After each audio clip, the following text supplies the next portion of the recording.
you know, you probably wanna bring it in, giving them about, 30 days, 60 days max They should to be make able the to adjustments, look at bring it back. everything before the next meeting. I'd say, you know, 60 days max, if at all possible. It should be brought back. Cause we don't wanna let problems to continue to fester, as you said. I agree with Right. you. Well, I believe the meeting with you could happen immediately, as soon as possible. Our next meeting could be that. But this is for the Articles of Incorporation to bring that back. Yes. So that's what we're talking about here. Okay. So I think those are a little two separate issues The Articles myself. of Incorporation. Well, that's the motion that's on the table right now. Right. Is the Articles of Incorporation. To either approve the amendments, discuss the amendments, postpone it. It really doesn't matter. And I tried to do it for 3 months, but you said I couldn't do that, so, I said that it's inappropriate and contrary to Robert's rules. okay. Robert's rules specifically states 30 days on a monthly held meeting, or one that's held monthly, or you could go 60 days. We've done that before. You can always postpone it longer than that if the 60 days is not adequate.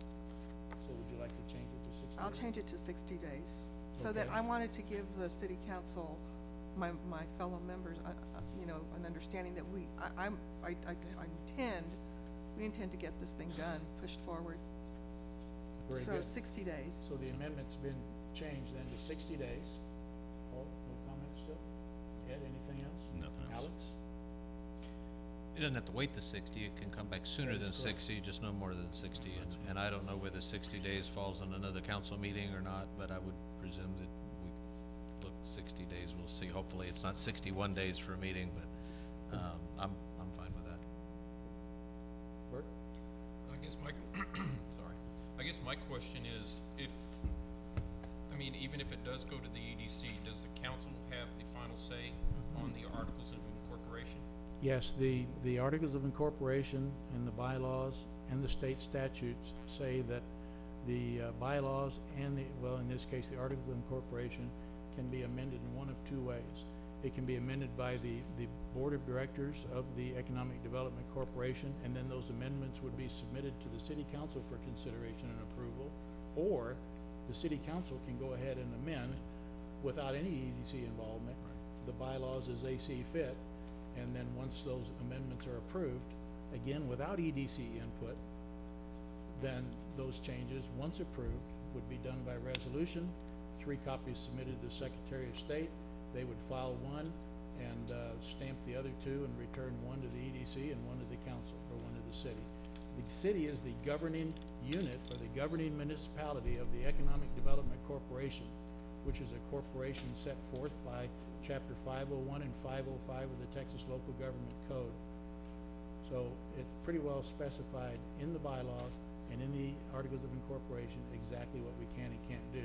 All of this is in accordance with both and has been looked at by the attorneys with one question I was gonna bring up if we got into the discussion, but I will point that out at a later date.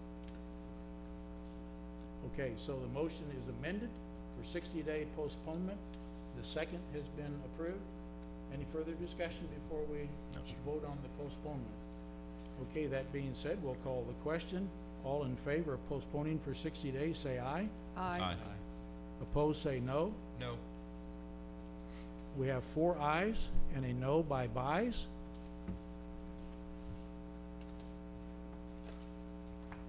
That takes us to 15, the bylaws of the Economic Development Corporation. So, do we have a motion and a second to discuss and take action on this particular agenda item? Mr. Mayor, I make a motion that we discuss and take action on agenda item 15. We have a motion from Buys. Do we have a second? I'll Second. second that. A second from Massey.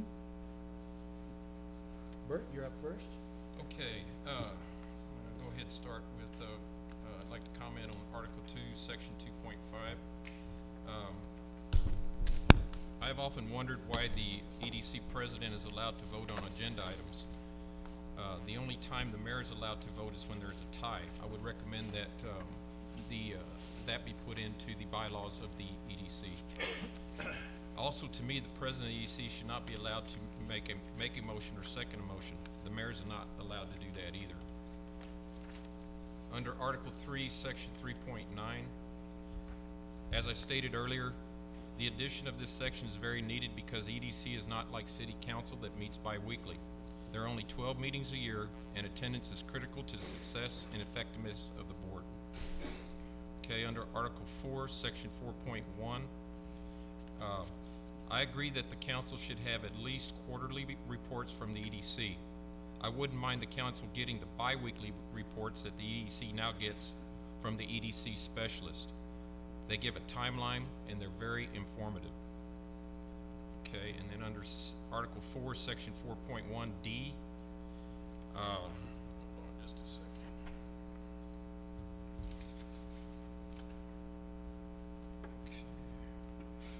Okay. I'm gonna read the article.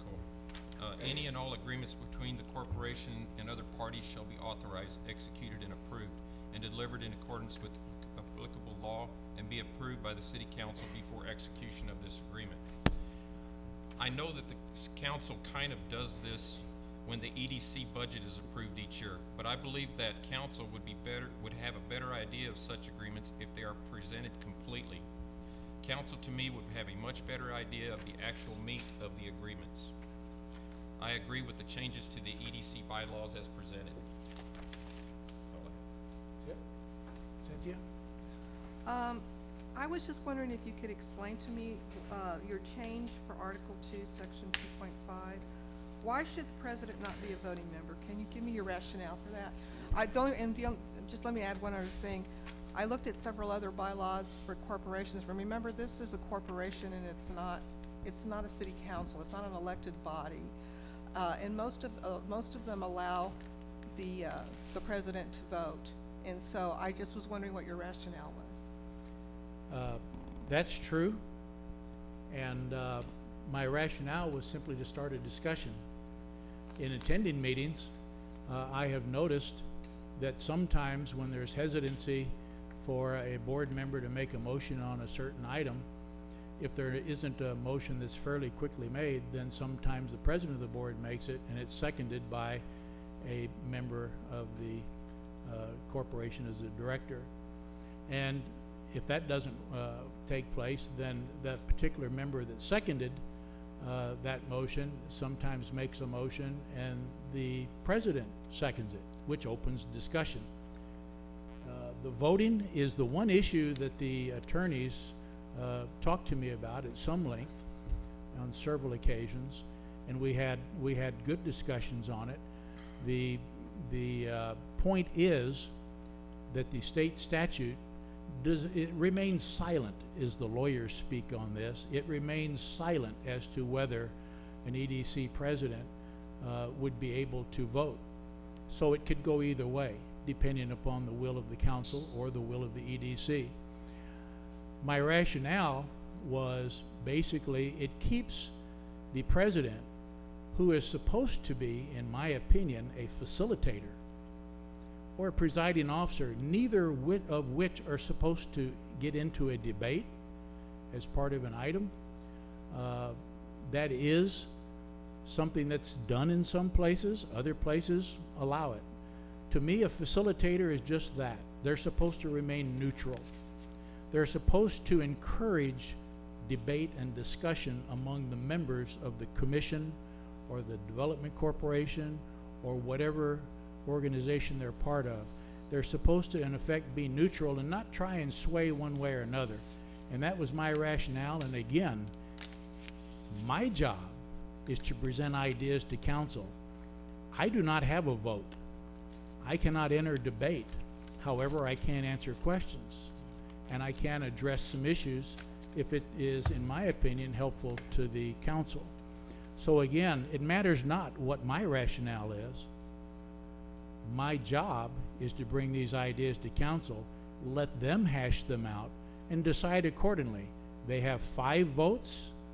They're going to vote whichever way they feel is in the best interest of the city. And again, that is my sole reason for bringing this to council tonight, is because I feel with the issues that have been presented to me since the beginning, actually the middle of February, and the constant phone calls and emails and disgruntlement, I did not want to wait any longer.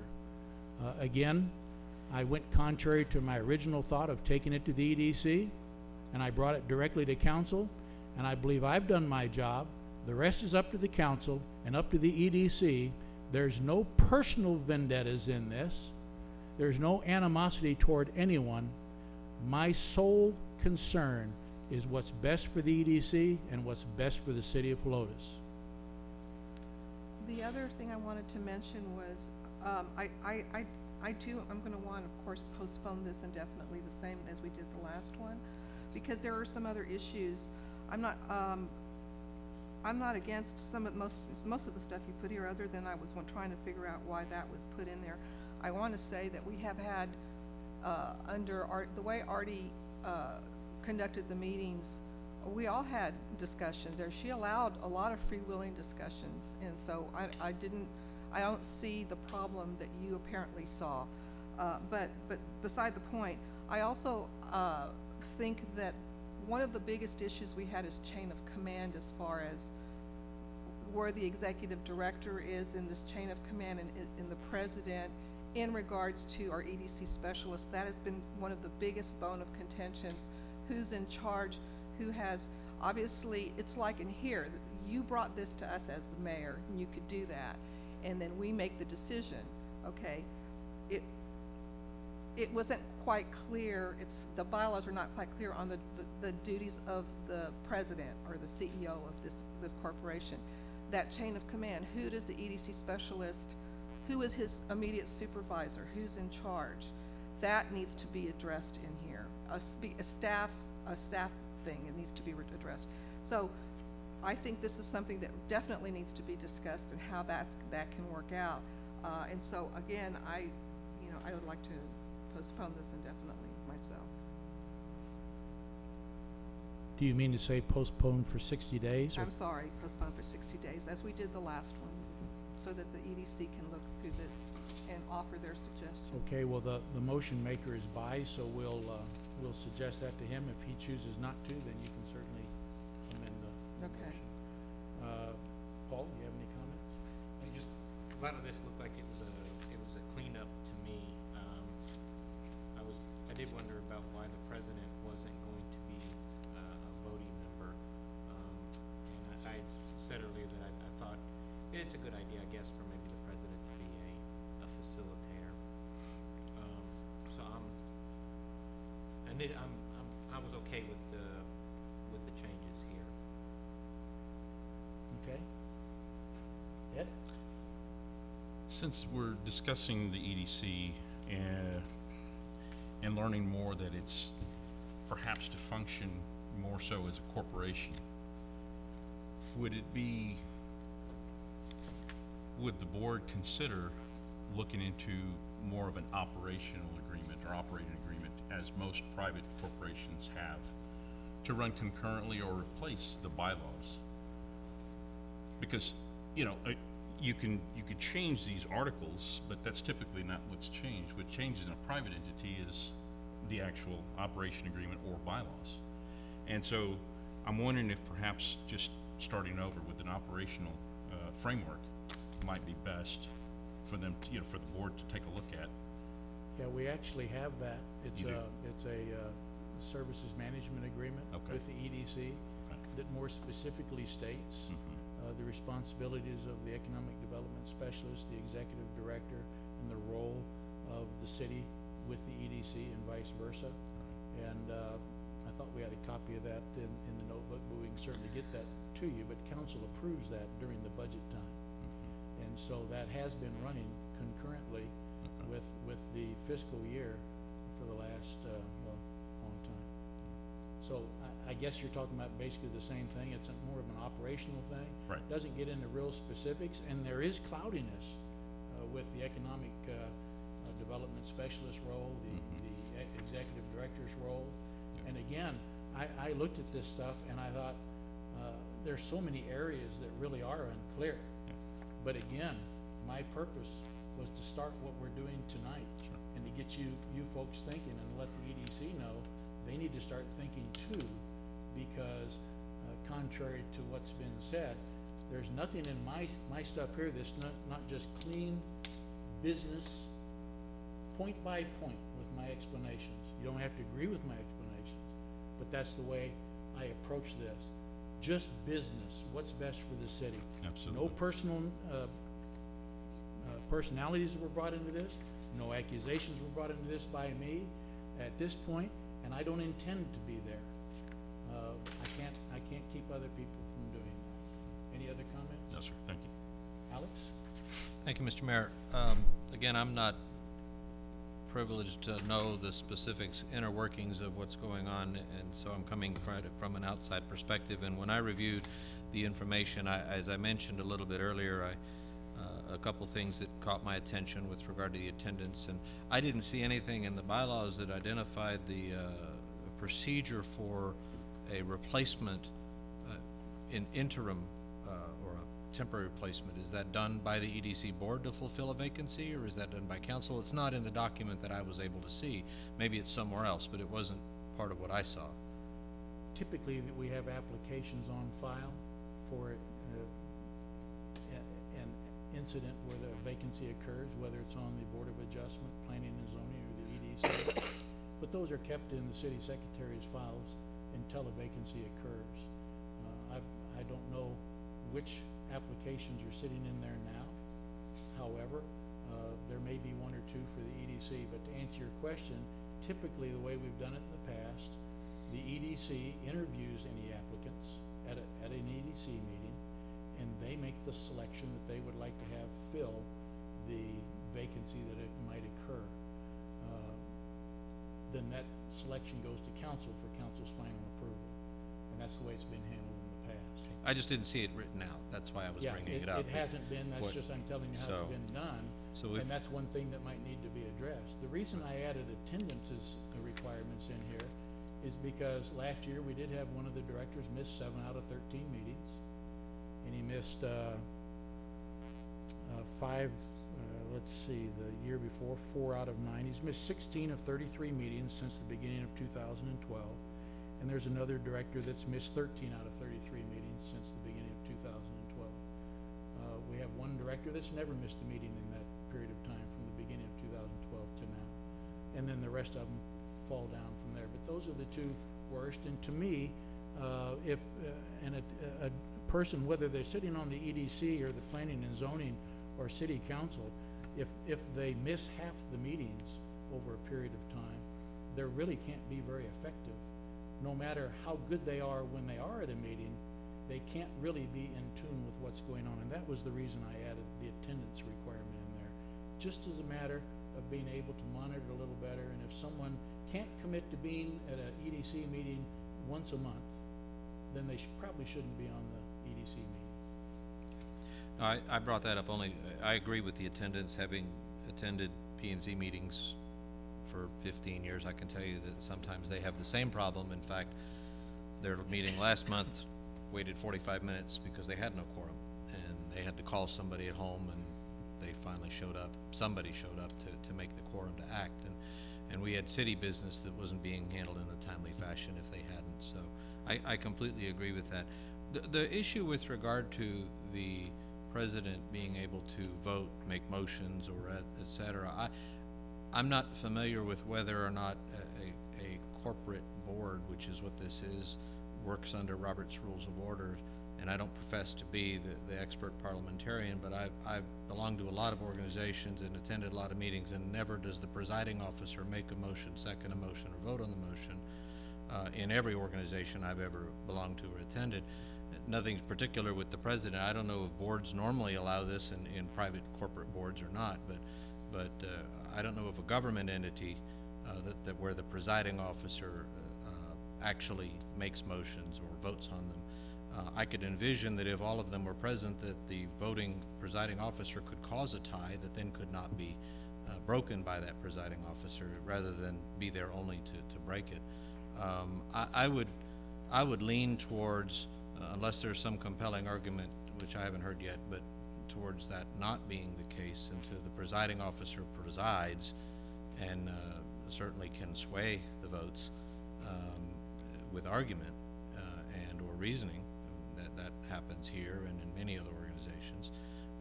But as far as voting, I think that should be left to their sway and convincing ability. So those were my comments on the bylaws.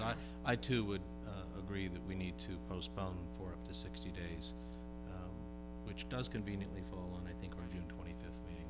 So, thank you, sir. Yeah, that's right. Anything else, any follow-up?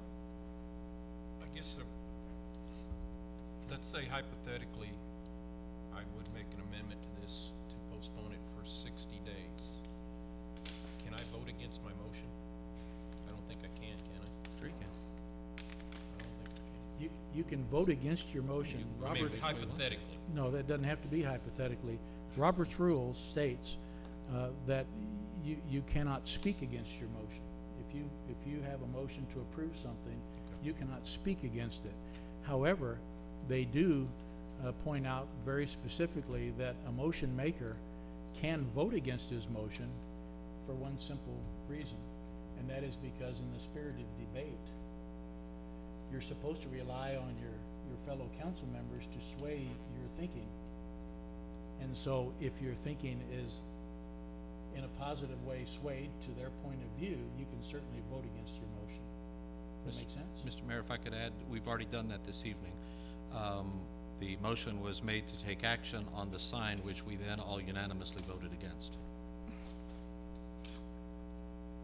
That is true. In fact, the motion maker took a couple spoke of against that seconds one to- on that night. Float in there. Wow, okay. So do you want to amend your motion? Hold it just a second. I will amend my motion to postpone agenda item 15, is that the right agenda item? For 60 days. It's your second? I'll second. Okay. Any further discussion? None being necessary, all in favor say aye. Aye. Opposed say no. No?